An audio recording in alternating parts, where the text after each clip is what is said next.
우리 시편 오늘 본문의 말씀은 시편 126편 1절부터 6절까지 말씀입니다. 구약 성경 899페이지 시편 126편 1절부터 6절까지 말씀입니다. 우리 찾으셨으면 우리 1절부터 6절까지밖에 없는데 우리 함께 합독하면 좋겠습니다. 다 찾으셨나요? 우리 함께 합독하겠습니다. 여호와께서 시온의 포로를 돌려보내실 때에 우리는 꿈꾸는 것 같았도다. 그때에 우리 입에는 웃음이 가득하고 우리 혀에는 찬양이 찼었도다. 그때에 문나라 가운데서 말하기를 여호와께서 그들을 위하여 큰 일을 행하셨다 하였도다. 여호와께서 우리를 위하여 큰 일을 행하셨으니 우리는 기쁘도다. 여호와여, 우리의 포로를 남방 시내들같이 돌려보내소서. 눈물을 흘리며 씨를 뿌리는 자는 금으로 거두리로다. 울며 씨를 뿌리러 나가는 자는 반드시 기쁨으로 그 곡식단을 가지고 돌아오리로다. 아멘. 하나님의 말씀입니다. 오늘도 하나님의 말씀에 은혜 받으시고 새 힘을 얻으시고 또 한 주간 승리하시기를 주의 이름으로 축원합니다. 아멘. 여러분, 한국 영화 가운데 아마 많은 분들이 보셨을 것 같은데요, 일제 강점기를 배경으로 한 그 한국 영화 암살이라고 하는 영화가 있습니다. 거기에 이제 마지막 부분에 보면 염석진이라고 하는 매국노 경찰이 나오잖아요. 나중에 독립군들에게 이렇게 응징당하는 장면이 나오는데, 그때 죽기 전에 마지막으로 외친 것이 뭐냐면은 해방이 올 줄 몰랐잖아. 해방이 올 줄 몰랐잖아. 그렇게 외치는 그런 장면이 있었습니다. 그러니까 해방이 올 줄 몰랐던 거예요. 그런데 36년 일제 강점기 끝난 다음에 해방이 오게 된 겁니다. 꿈 같은 해방을 맞이하게 된 거죠. 오늘 우리는 꿈꾸는 자 같았도다라고 하는 제목으로 말씀을 드리는데, 오늘 시편 126편의 배경이 되는 것이 바로 이스라엘 백성들이 그 옛날 예루살렘에 살고 있었는데, 이 이스라엘에 살고 있는데 바벨론에 의해서 멸망을 당하고 그들은 포로로 끌려가게 됩니다. 바벨론의 포로로 끌려가서 70년 동안 살고 있었어요. 그들은 해방될 줄 몰랐던 거죠. 꿈도 꾸지 못했던 거예요. 그런데 어느 날 페르시아, 바벨론 제국에 이어서 페르시아, 성경에는 바사라고 나옵니다. 그 페르시아가 점령을 해요.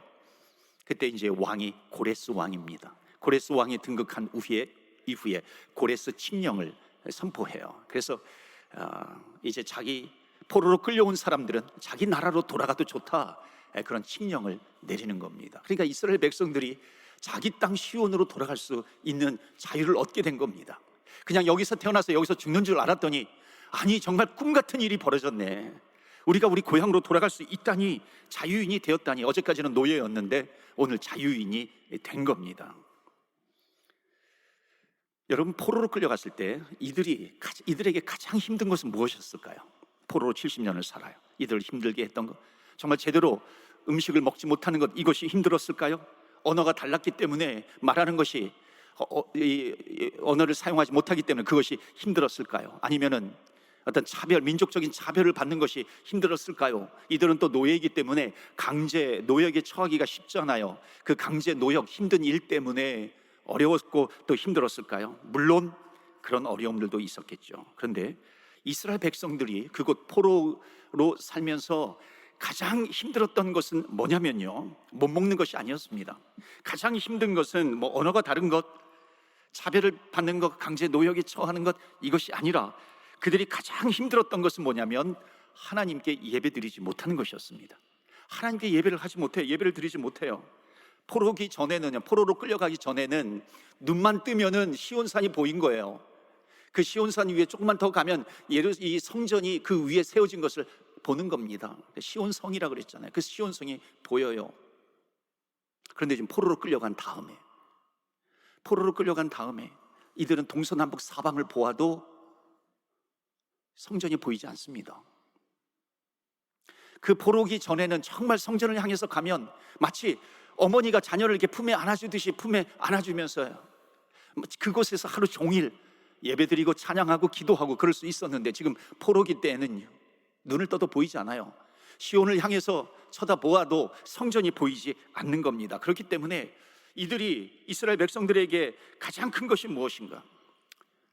그들이 못 먹는 것보다, 언어 불편한 것보다도, 차별을 당하는 것보다도 육체적인 힘듦보다도 하나님께 예배드릴 수 없는 것이 가장 고통스러웠다는 것입니다. 그러면서 그들은요, 이제 모든 것을 체념하는 거죠. 이제 우리는 바벨론에서 태어나서 70년이 지나니까요 2세 3세들이 나왔겠죠.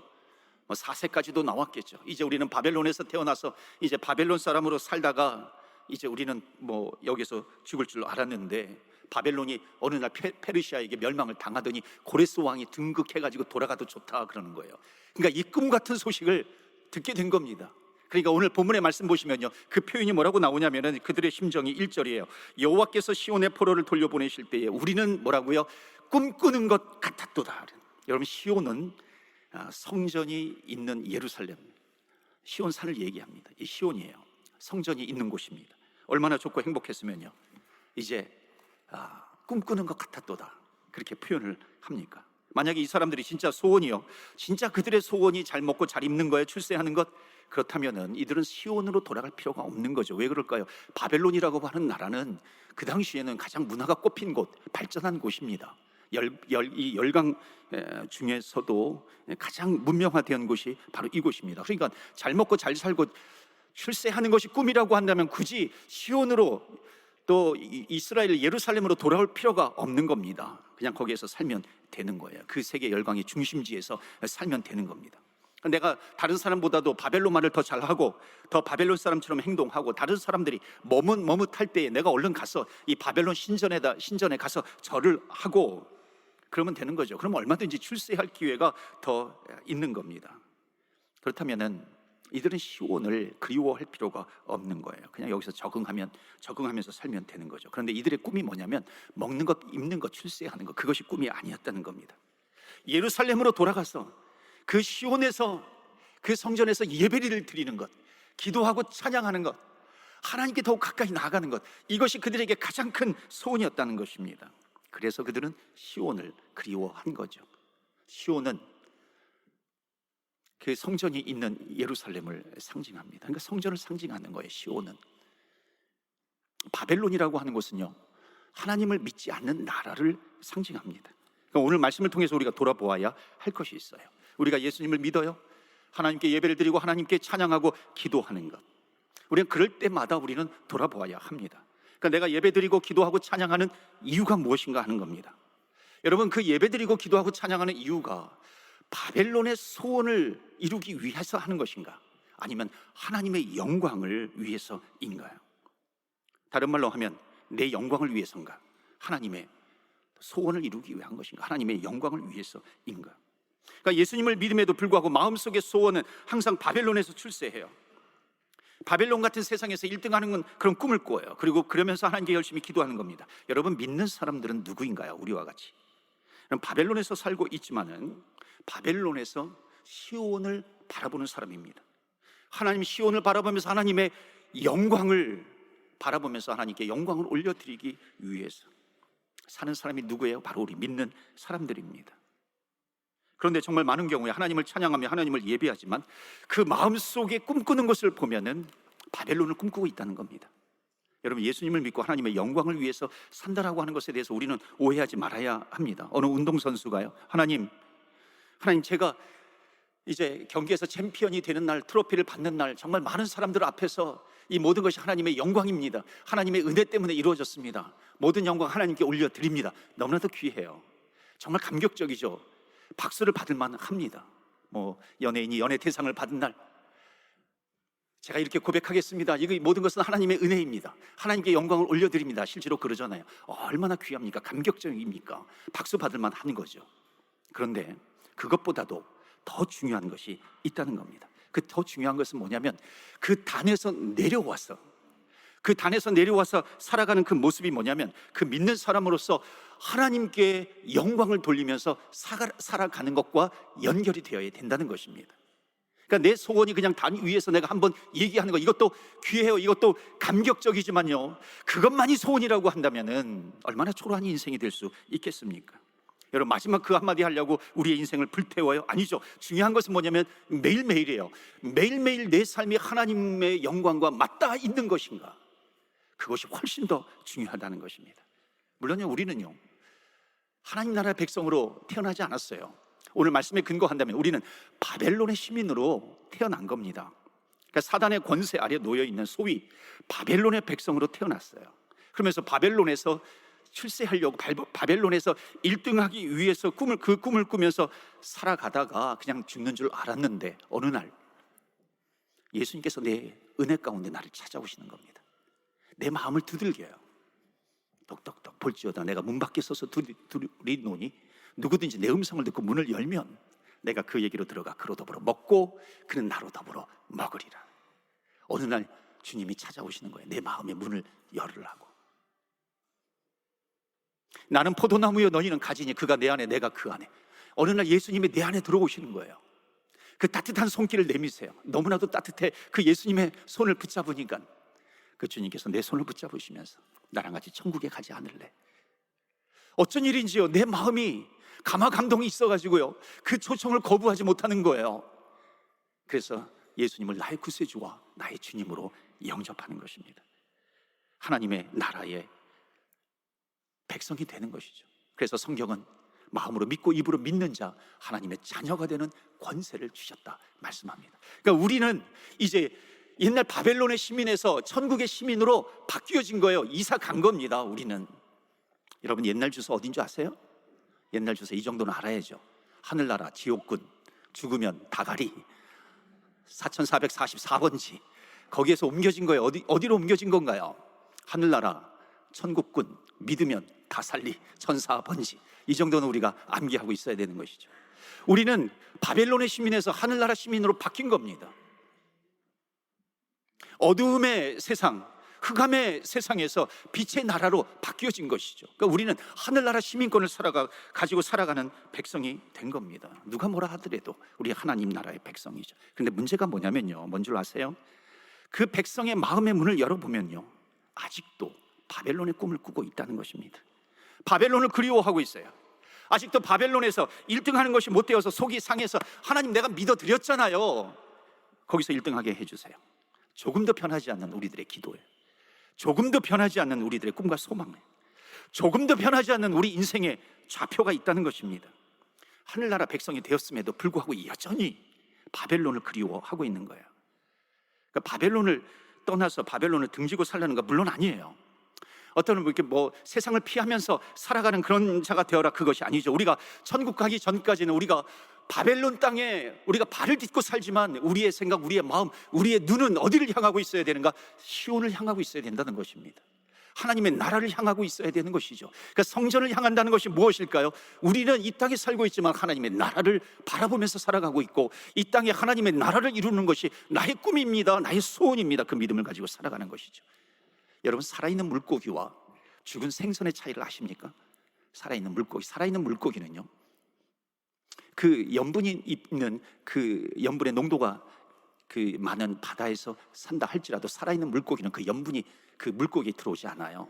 근데 그 물고기가 죽은 다음에요, 죽어가지고 그 바닷물에 넣으면은 하루만 지나면요, 그 염분이 다 들어옵니다. 짜서 먹지를 못해요. 이걸 뭐라 그래요? 생선이라 그럽니다. 여러분, 우리는 물고기입니까? 생선입니까? 살아있는 물고기예요. 그리스도인은 살아있는 물고기입니다. 죽은 생선이 아니라고 하는 겁니다. 그러니까 우리는 살아있는 크리스찬이 되어야지 죽은 크리스찬이 되어서는 안 된다는 것입니다. 바벨론 같은 세상에서 우리가 오늘을 살고 있지만은 이 바벨론에 있는 그 염분이 우리에게 침투해 들어와 가지고 사는 것이 아니라 이 바벨론이라고 하는 그 바다에서 우리는 도도하게 거꾸로 역류하면서 살아가는 겁니다. 마치 살몬이 역류하잖아요. 연어가 역류하잖아요. 그런 것처럼 우리는 역류하면서 살아가게 되는 겁니다. 그러니까 바벨론에 살고 있지만 우리가 바벨론화 되는 것이 아니라 바벨론에서 하나님의 나라를 꿈꾸면서 살아가는 사람들, 그 사람이 누구예요? 이사간 사람들입니다. 지옥에서 천국으로, 바벨론에서 시온 백성으로 이사간 사람들, 하나님의 나라 백성이 된 사람들입니다. 여러분, 믿음의 사람이 어떤 사람인가요? 그러니까 우리가 바벨론을 살고 있지만 하나님 나라에 대한 꿈이 있는 사람입니다. 그리고 기도하죠. 하나님, 이 바벨론이 하나님의 나라가 되게 하여 주시옵소서. 이 기도가 떠나지 않는 겁니다. 이게 믿음의 사람이죠. 그러니까 믿음의 사람은요, 정말 그 가슴을 열어보면은요, 그 가슴이 보여요. 그 가슴이 뭡니까? 하나님의 나라를 이루고자 하는 그 뜨거운 가슴이, 그 가슴을 열어보면 거기에 들어 있는 겁니다. 그리스도의 꿈으로 가득 차 있죠. 옛날 젊었을 때 많이 부르던 찬양이 있습니다. 민족의 가슴마다, 민족의 가슴마다 피 묻은 그리스도의 십자가, 피 묻은 그리스도를 심어서 이 땅이 푸르듯 푸른 그리스도의 나라가 오게 하자. 한 손에는 복음을 들고 한 손에는 사랑을 들고 복음의 씨앗을 뿌리며 나아가자. 그런 찬양 많이 불렀잖아요. 여러분, 지금은요 예수의 꿈이 필요한 시대입니다. 김혜영 선교사님을 좀 한번 소개해 드릴게요. 청춘아 가슴 뛰는 일을 찾아라. 숨지마, 너의 인생이잖아. 2015년, 2013년, 2014년에 나온 책인데 베스트셀러가 된 책입니다. 이 김혜영 선교사님 5남매의 장녀로 태어났어요. 그런데 아버지가 술을 많이 먹어요. 그래가지고 어느 날 어렸을 때 술 먹고 들어온 아버지가 이 김혜영 선교사님 장녀인데 그를 휙 던져버린 거예요. 그래서 척추를 다쳤어요. 그래서 키가 자라나지 않습니다. 장애인이 된 겁니다. 성인이 되어서도 키가 고작 134cm밖에 되지 않아요. 나중에 이제 초등학교 졸업할 때쯤에 이 아버지가 이 가책이 되어가지고 자살합니다. 어머니는 정신병자가 돼요. 졸지에 이 5남매의 첫째니까 자기가 가장이 된 겁니다. 초등학교만 졸업하고 먹여 살리기 위해서 어느 가정에 가정부로 들어가, 식모라 그랬죠 그 당시에. 거기에 가정부로 들어갑니다. 3만 원, 한 달에 3만 원을 받고요. 그것 가지고 되지 않아요. 그래서 어느 날 봉제 공장으로 들어갑니다. 그러니까 봉제 공장에서 들어가서 일을 하는데요, 하나님께서 나에게 그 탤런트를 주신 것을 안 거예요. 그러니까 너무나도 이 손기술이 좋은 겁니다. 그래서 나중에 그 기능 올림픽인가요? 장애인 기능 올림픽에 가가지고 자그마치 금메달 6개를 짜는 겁니다. 땄어요. 나중에 그 세계 국가대표로 뽑혀가지고 세계 기능 올림픽에 가가지고 그 옷감을 짜는 편물이라죠. 편물 분야에서 금메달을 따게 됩니다. 16살 때. 그리고 이제 검정고시를 열심히 공부해서 고등학교 졸업 자격증을 따게 됩니다. 그것을 가지고 대학을 어플라이 하는데 어플라이하는 곳곳마다 거절당하는 겁니다. 왜냐하면 장애인이기 때문에 너무 힘들어요. 괴로워요. 그럴 때에 예수님께서 이 김혜영 선교사님을 찾아오십니다. 예수님을 나의 구세주와 주님으로 영접하게 된 것이죠. 그리고 오늘날 하나님께서 말씀하시는 것 같아요. 아프리카로 보초 하나로 가라. 아프리카 보초 하나라고 하는 곳에 편물 그 옷감 짜는 이 선교사님이 세운 곳인데 거기 교사를 모집하는 거예요. 그래서 그곳으로 가게 됩니다. 거기에서 정말 많은 사람들을 가리켜요. 출세를 하게 하고 취직을 시켜줍니다. 그런데 선교사님이 세운 건데 선교사님들이 계속 오지 않으니까 결국 문을 닫을 지경이 되었고요. 자기 혼자 남은 거예요. 그래서 자기 혼자 교사도 하고 교장도 되는 겁니다. 근데 나중에 한 2명이 찾아가가지고 가르쳐달라 그래요. 3명이 찾아와서 가르쳐달라 그래요. 그래서 그것이 또 소문이 나서 그 지역에서 가장 유명한 학교가 됩니다. 어느 날 하나님께서도 그 마음을 두드리시는 거예요. 이제 내가 너를 더 크게 쓰겠다. 미국으로 가라. 미국에 가서 공부 좀 더 해라. 그런데 기도하는 거예요. 하나님, 전 초등학교밖에 나오지 않았는데 어떻게 제가 미국에 가서 공부를 합니까? 하나님께서 강하게 말씀하시는 것 같아서 순종하고 가게 됩니다. 그 미국에서요, 그 내노라는 그 아이비 리그의 콜롬비아 대학에 사회복지학과에 입학을 하게 돼요. 그리고 졸업을 하고 또 우수한 성적으로 졸업하고 대학원까지 들어갑니다. 궁금했어요. 나를 왜 이 대학에 이 합격을 시켰는지. 그래서 그 인터뷰할 때 물어보니까는 당신이 아프리카에서 14년 동안 발런티어로 일한 것, 그것 때문에 합격을 시켜줬다고 대답을 하더라는 겁니다. 여러분, 아이비 리그에 들어가기 위해서 얼마나 많은 공부를 하게 됩니까? 그런데 이 김혜영 선교사님 공부해보지는 못했죠. 그런데 하나님, 이 아프리카 땅이 하나님의 나라가 되게 해 주시옵소서. 저 검은 피부의 사람들을 하나님 그리스도의 십자가가 그들에게 심겨지게 해주세요. 14년 동안 헌신하고 섬겼는데요, 그것이 그 아이빌리그, 하나님 나라 아이빌리그에 합격하는 데 그 충분한 조건이 된다는 것입니다.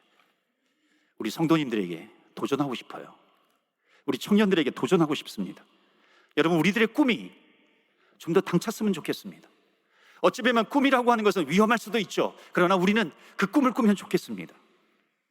정말로 많은 사람들이요, 꿈이 너무 똑같아요. 너무 평범합니다. 여러분, 가장 인기 있는 단어가 뭔지 아세요? 안정적이라고 하는 겁니다. 안정적이라고 하는 건 그 단어가 가장 인기 있는 단어가 되었어요. 가정사역 전문가이신 그 햇불 트리니티 대학인가요? 거기에 이규복 교수님이 요즘 유튜브에 많이 뜨더라고요. 이런 얘기를 했죠. 여러분의 자녀를 인류 대학이 아니라 의를 위해서 핍박받을 수 있는 자녀로 키우라고 그러더라고요.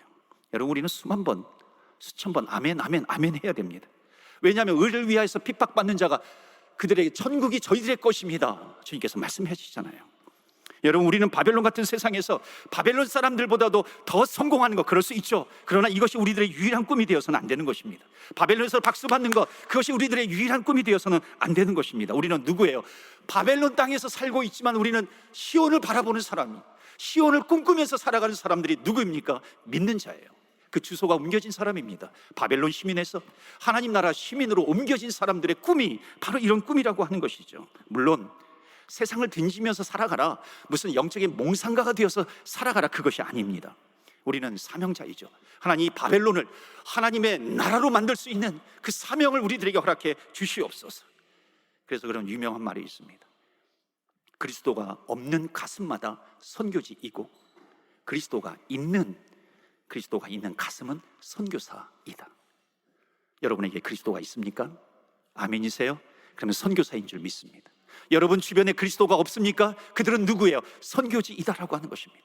그렇기 때문에 우리는 정말 바벨론에 많이 가진 것에 대해서 우리는 그것을 부러워하는 것이 아니라, 우리들에게는 모든 것을 잃어버려도 우리는 모든 것을 가진 자처럼 그리스도의 심장을 가지고 있다면 우리는 선교사이죠.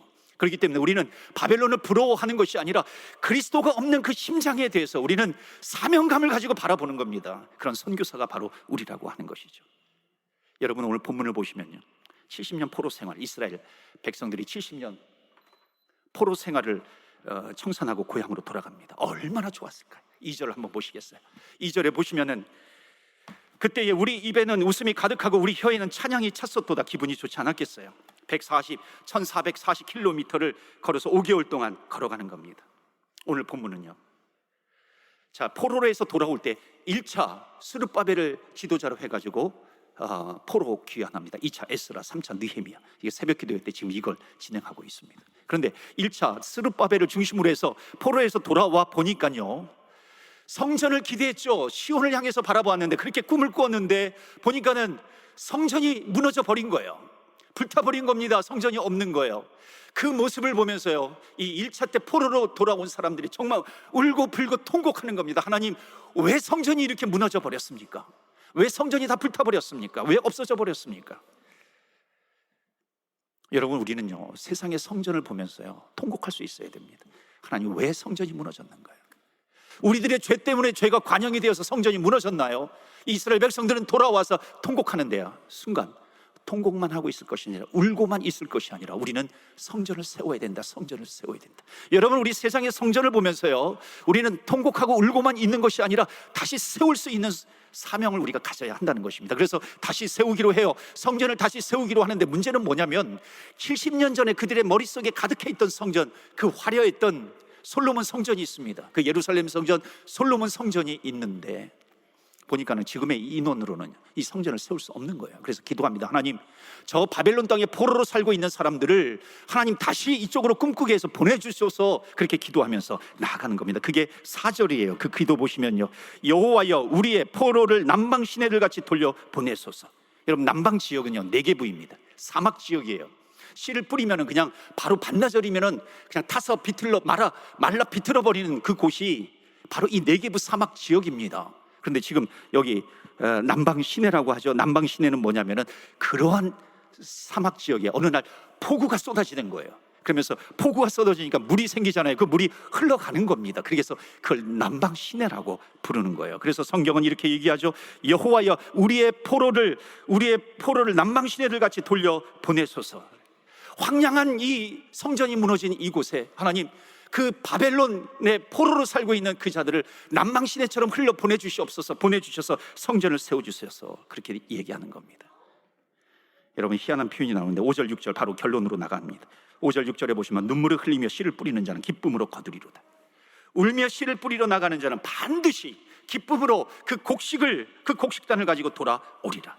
여러분, 농부에게 있어서요, 씨를 뿌리는 날은 너무나도 기쁜 날이에요. 막 흥분이 되는 날입니다. 기쁜 날이에요. 그래서 씨를 뿌렸으면 이 씨를 수확하는 열매를 거두는 것을 생각하고 기대하면 흥분이 되잖아요. 그러면서 씨를 뿌려야 되는데, 여기 뭐라고 얘기하고 있습니까? 희한한 단어가 나와요. 울면서 씨를 뿌린다 하는 겁니다. 울면서 씨를 뿌린다. 어떻게? 아니, 농부가 웃으면서 씨를 뿌려야지 울면서 씨를 뿌립니까? 이것은 남방 시내와 연결이 되어 있습니다. 그 당시에 이 씨를 뿌리는 한 농부가 있었어요. 근데 농부에게는 마지막 씨를 뿌릴 수 있는 씨앗 한 자루밖에 없습니다. 나가서 씨를 뿌리려고 하니까는 너무 태양이, 이 햇빛이 강해가지고 뿌리면은 바로 씨앗이 말라 비틀어져 버릴 것 같아요. 하나님께서 남방 시내가 흐르게 하면 모를까? 그렇지 않으면 씨가 말라버리죠. 그래서 그 씨앗을 뿌리려고 하다가 다시 돌아옵니다. 집에는 누가 있냐면은 굶주려 있는 아이들이 있어요. 고민합니다. 이 씨앗을 그냥 우리들 한번 먹고 우리 인생 끝내버릴 것인가? 아니면은 이제 이 씨앗을 나가서 뿌릴까?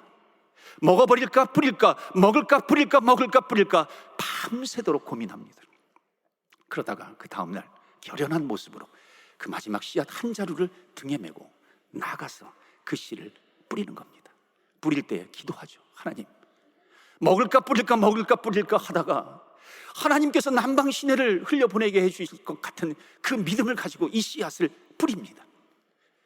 아이를 위해서는 지금 먹여야 될 것 같고 미래를 위해서는 뿌려야 될 것 같은데 하나님께서 남방 시내를 흐리게 할 것을 믿고 뿌립니다.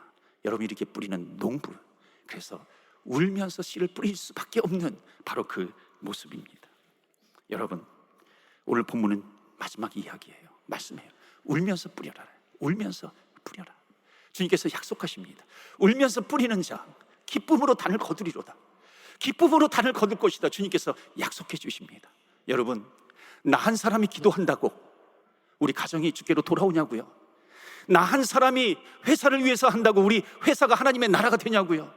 나 한 사람이 복음 전도지 갈고 밴쿠버에 가가지고 그것을 뿌린다고 해가지고 밴쿠버가 하나님을 찬양하는 지역이 되냐고요? 열방이, 단기 선교한다고 열방이 하나님의 나라 주께로 돌아오냐고요? 그럼에도 불구하고 우리는 울면서 뿌려야 된다는 것입니다. 여러분, 가정이 돌아옵니다. 회사가 돌아오고 밴쿠버가 하나님을 찬양하는 지역이 되는 것이고 열방이 주께로 돌아온다는 것입니다. 그렇기 때문에 사랑하는 성도 여러분, 울면서라도 씨를 뿌리시기를 바랍니다. 그럴 때에 우리 가정에서, 우리가 있는 곳에서 뿌릴 때에 우리의 가정과 우리의 삶 속에 기쁨으로 단을 거둘 수 있게 해주시겠다라고 하는 하나님의 약속이 이루어질 것입니다. 그날이 오기를 주 예수 그리스도 이름으로 축복합니다. 아멘. 우리는 꿈을 꾸는 자입니다. 하나님, 인류 구원의 그 환상을 보게 하여 주옵소서. 노인들은 환상을 보며 젊은이들은 꿈을 꿀 것이다. 우리는 환상을 보며 꿈을 꾸면서 나아가는 것입니다. 하나님, 우리의 가정을 그리스도께 올려드립니다. 우리가 살고 있는 이 땅을 그리스도께 올려드리고요, 우리 회사, 우리 직장을 하나님께 올려드리고, 하나님 열방을 하나님께 올려드립니다. 하나님, 그리스도의 나라가 오게 하여 주옵소서. 하나님의 나라가 이루어지게 하여 주시옵소서. 하나님, 우리가 직장의 선교사요, 가정의 선교사요, 그리스도가 없는 가슴마다 우리는 선교사의 직분을 가지고 나아가는 겁니다. 하나님의 나라가 이루어지게 하여 주시옵소서. 이 소원, 이 꿈을 꾸게 하여 주시옵소서. 우리 다같이 주의 이름의 능력이 있습니다. 주의 이름 한번 부르며 기도하며 나아갑니다. 주여, 주여.